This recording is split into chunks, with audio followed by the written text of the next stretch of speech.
Driving simulators and flight simulators tend to have a lot of bindable options in them.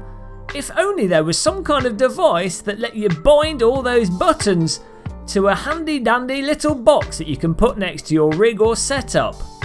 Well, there is, and it's known as a button box. Derek from Derek Spears Designs was kind enough to send us a button box to check out. The model he sent us was the 2014 DSD Race King.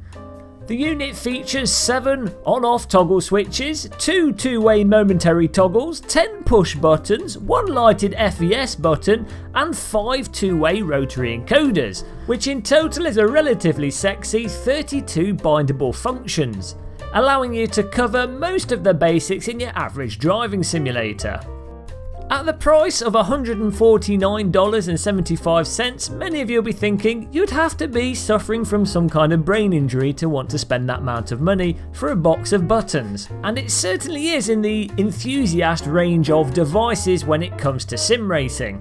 But where the button box shines over, say, using a keyboard or a detachable USB number pad is that it has really defined tactile buttons. And by using buttons similar to what you'd find in a real race car, you do get a degree of authenticity from interacting with it.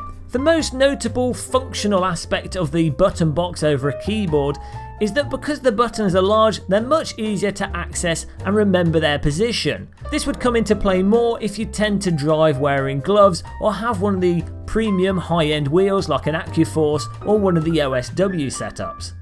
I have to say and reiterate, the button box is getting into my partner's gonna kill me territory.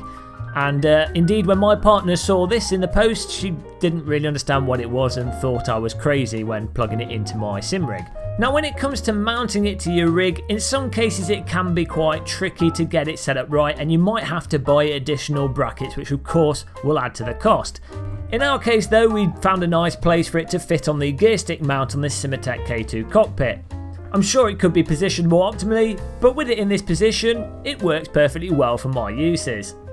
Getting the button boxes to work is really simple, as you just plug them into the USB port on your PC and it will come up as a USB gaming device. You then just map the buttons to what you want in game and you're done. Pretty much plug and play. The only other thing that's probably worthwhile doing when you first get one is sticking little labels on the buttons so that you use the same buttons for the same functions in every game and simulator. That way, when you get lost in virtual reality, you'll be able to know where a button is without looking at it. Other notable aspects of the DSD Race King button box is that it's a really solid, rugged design.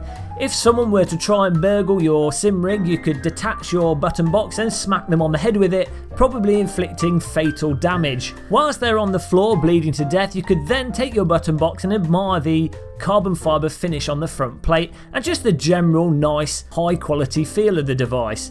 It's a button box, it looks racy, there's not really that much more than can be said about a box with buttons on it. I hope this review of the DSD Race King has enlightened you, changed your life and just made your world a little bit brighter. If it did, don't forget to click the subscribe button and also the like button and then drop us a comment. I've put a link to the DSD website in the video description where you can check out all their products, and they've got a whole load of different options, so even if you wanted something super custom, they probably will be able to accommodate you. But until the next video, thanks for watching and goodbye.